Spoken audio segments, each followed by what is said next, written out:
Avant de commencer cet épisode, j'aimerais vous informer que les Thargoïdes découverts récemment nous ont adressé un message. Ils nous disent, je cite, « On était là avant vous, alors maintenant laissez-nous rentrer chez nous, bande de bâtards d'humains. » Je vous rappelle donc que des armes sont offertes à la sortie de chaque station pour lutter contre ces envahisseurs. Bon épisode à tous.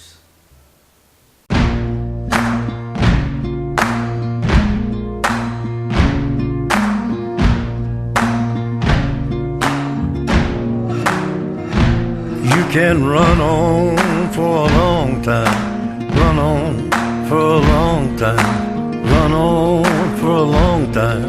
Sooner or later gotta cut you down, sooner or later gotta cut you down.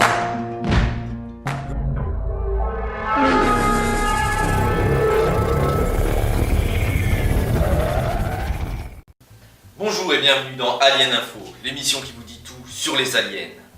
Un voyage vers une planète 100% naturelle sans aucune terraformation est trop cher. Mais vous voulez connaître absolument la vie de primitifs plus stupides que vous? Pas de soucis, notre chaîne a acheté une planète très éloignée dont l'emplacement est gardé secret.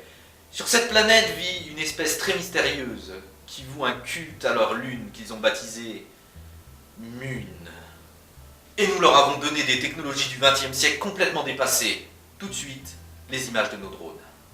Comme vous pouvez le constater, les Kerbaliens, les autochtones vivant sur la planète Kerbal, ont déjà construit un immense site de lancement de fusée. Et lorsque nous entrons dans le hangar d'assemblage de la fusée, nous pouvons voir à quel point elle est insignifiante.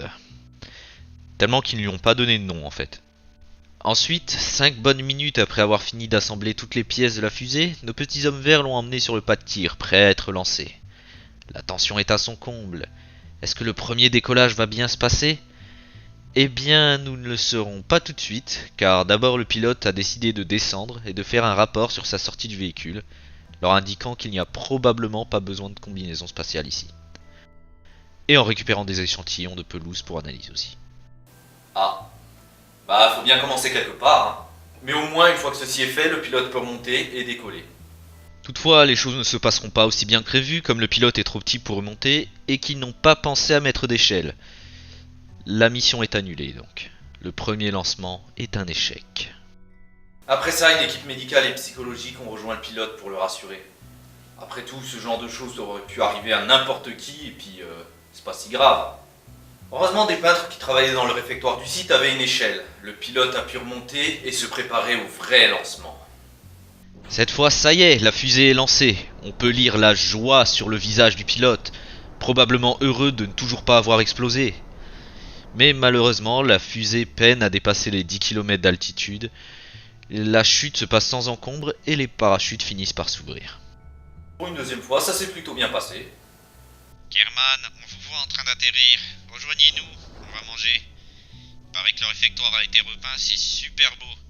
Ah, et vous pouvez prendre des échantillons d'herbe de la plaine où vous allez atterrir? Merci. Finalement, les héros de la journée ont pu envoyer une fusée à 10 km d'altitude et faire profiter à tout le monde d'une cantine fraîchement rénovée. Quant au pilote, il se prépare déjà pour un nouveau lancement. Le lancement réussi et les données obtenues grâce aux plantes trouvées juste devant le hangar ont permis aux ingénieurs de créer de nouvelles pièces, qui permettront sûrement à cette fusée d'aller beaucoup plus loin que la précédente. Elle est d'ailleurs baptisée Mune 1, en référence à leur lune préférée, qu'ils pensent pouvoir rejoindre dès maintenant, grâce à leur toute nouvelle fusée. Nous pouvons voir dans un premier temps que le lancement se passe plutôt bien, mais quelques soucis techniques auront raison de la stabilité de l'engin. Malgré cet échec, les scientifiques pourront se consoler avec le relevé de température de leur planète. C'est déjà pas mal, hein, quand on sait qu'aucune vérification a été faite juste avant. Un deuxième lancement aura lieu quelques minutes plus tard sans aucun souci cette fois-ci, mais la fusée peine à dépasser les 15 km d'altitude, ce qui est beaucoup moins que les 300 000 prévus à la base. Ironiquement, la première fusée qui arrivera à quitter l'atmosphère kerbalien arrive juste après celle qui devait aller sur Moon. Sobrement appelée Kerbal 1, Une fusée qui doit rejoindre la planète sur laquelle elle décolle. cette réussite est due à une simple erreur. Le but de cette fusée était à la base de rejoindre l'autre bout du globe afin d'y rassembler de nouvelles données. Malheureusement, les employés qui devaient assembler la fusée ont confondu deux réacteurs. En effet, celui devant être installé pouvait légèrement incliner le sens de la poussée, permettant ainsi de tourner. Pas de peau les mecs.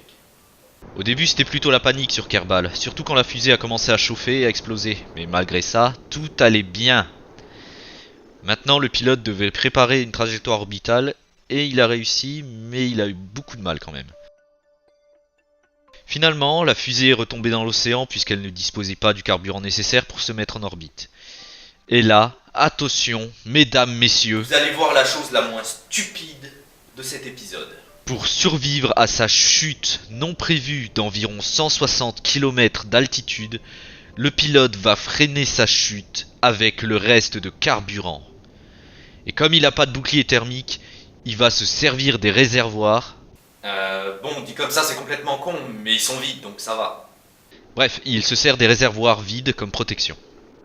Pour être franc, je ne sais pas comment ça a fonctionné, mais ça a fonctionné, et les Kerbaliens, qui ne sont ni économes ni écolos, ont trouvé un nouveau moyen de jeter leurs ordures.